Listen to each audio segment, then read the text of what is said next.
16 марта средний взвешенный курс таджикского сомони к доллару США составил 10,91 сомони к $1. Курс сомони к рублю составил 0,14 сомони за 1 рубль. Курс сомони к евро составил 11,51 сомони за 1 евро.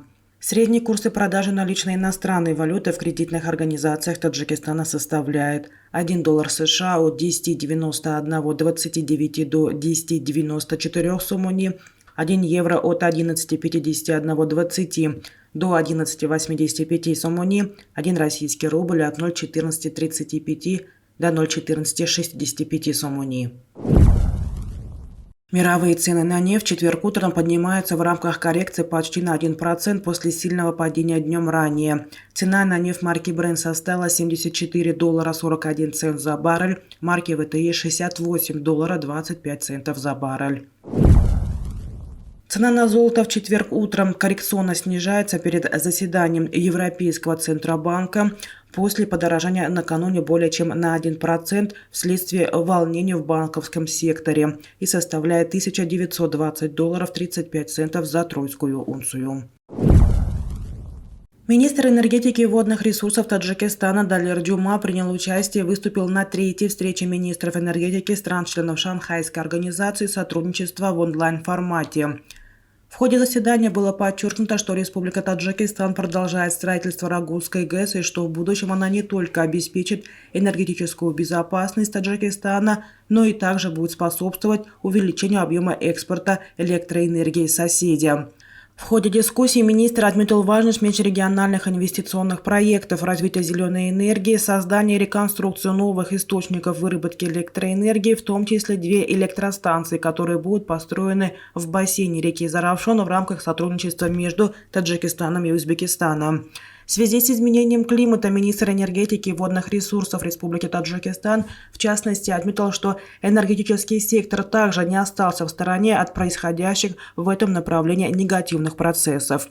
Кроме того, было отмечено, что с точки зрения адаптации к сегодняшним реалиям Таджикистан планирует увеличить производство электроэнергии за счет внедрения возобновляемых источников энергии, а к 2030 году установленная мощность производства электроэнергии за счет солнечной и ветровой энергии должна составить не менее 700 мегаватт.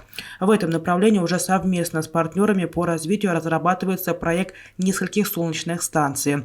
В настоящее время общий объем инвестиций стран-членов ШОС в энергетический сектор Таджикистана составляет более 1,3 миллиардов долларов.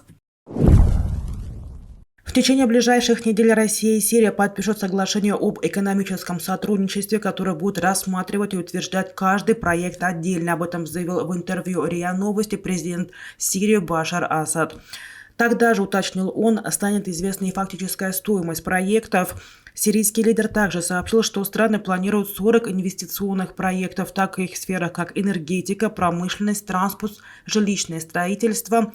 По его словам, предыдущие встречи не приносили таких результатов. Кроме того, новые проекты предусматривают механизм контроля, подчеркнул он. Это новый этап в отношениях. Ездившая в Россию делегация была большой, потому что работы над этим соглашением длились не месяцы, а годы, заявил Асад.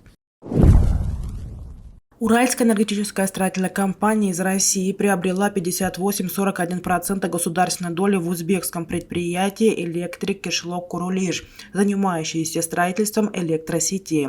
Сумма сделки составила 93,2 миллиардов сумм, это более 8 миллионов долларов. Об этом сообщает инвестиционная компания «Узассетс» при Республиканском агентстве госактивов. Контрольный пакет АО «Электрик Кишлок Курулиш» был выставлен на продажу в ноябре 2021 года.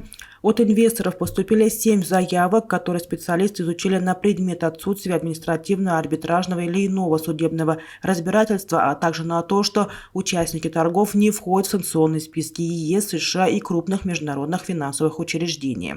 ВУЗ-Аксесс подчеркивает, что Уральская энергетическая строительная компания выступила с лучшим предложением, ценовые параметры которого превышают результаты независимой оценки.